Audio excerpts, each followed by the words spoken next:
And Nabi sallallahu alayhi wa sallam, he says, أَمَّا الَّذِي يُثْلَغُ رَأْسُهُ بِالْحَجَرِ. As for the one who you seen the boulder coming on top of his head and being smashed right on his head, and it was continuous like that until the day of judgment. Two things in Nabi sallallahu alayhi wa sallam he mentions. He says, فَإِنَّهُ يَأْخُذُ الْقُرْآنَ فَيَرْفُضُهُ.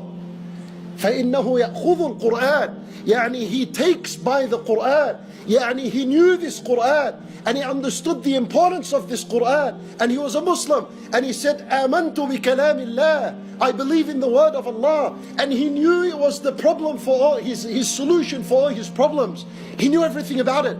He knew everything.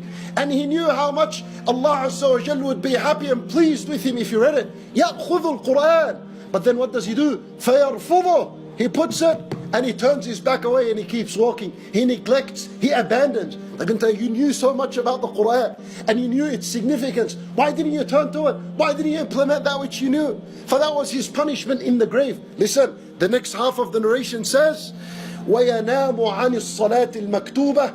And he sleeps during the time of the obligatory prayers. He sleeps. He doesn't wake up for the obligatory prayers. Huwa subhanallah. You know what you conclude from the hadith?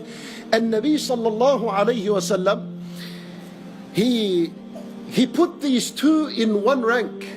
The one who does not pray, the one who neglects his salat, and the one who neglects the Quran, they're exactly the same in their punishment in the grave.